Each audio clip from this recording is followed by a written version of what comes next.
Tirupati Shri Venkateswara high school క్రీడా మైదానంలో TTD నూతన భవన నిర్మాణం చేపట్టింది. అయితే పూర్వ విద్యార్థులు, స్థానికులు టీటీడీ నిర్ణయాన్ని వ్యతిరేకించారు.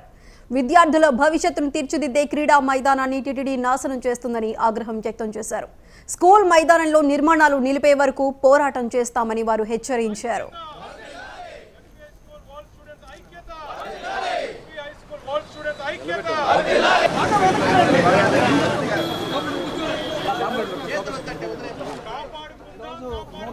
సంవత్సరాలు కలిగిన చరిత్ర కలిగినటువంటి ఎస్వీఐ స్కూల్ గ్రౌండ్ని లోడేసి కొన్ని భవన నిర్మాణాలు చేస్తున్నారంటే ఇది చాలా బాధాకరం.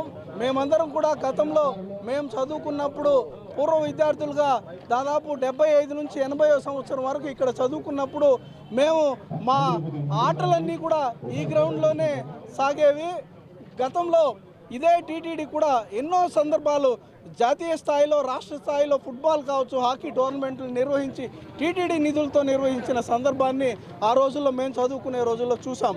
కానీ ఈరోజు టీటీడీ ఎటువంటి సహాయ సహకారాలు అందించకపోగా ఉన్న గ్రౌండ్ను కూడా లోడ్ అయ్యడం చాలా బాధాకరం. మీకు కట్టడాలు కావాలంటే వేల ఎకరాలు భూములు టీటీడీ అధీనంలో ఉన్నాయి. కాబట్టి మీరు వాటిలో ఎక్కడైనా కట్టడాలు నిర్మించుకోండి. మా పూర్వ విద్యార్థులుగా మేము ఒకటే డిమాండ్ చేస్తున్నాం, ఖచ్చితంగా ఈ గ్రౌండ్ని గ్రౌండ్గా వదిలేయాలి. వదిలేసేంత వరకు కూడా మేము ఒక పూర్వ విద్యార్థినే కాకుండా తెలుగుదేశం పార్టీ తరపున కూడా మేము దీన్ని ప్రజల్లోకి తీసుకెళ్ళి ఖచ్చితంగా ఉద్యమిస్తాం. ఈ గ్రౌండ్ని వదిలేంత వరకు కూడా ఆగే ప్రసక్తి లేదు. మా ఉద్యమాన్ని ఆపే ప్రసక్తి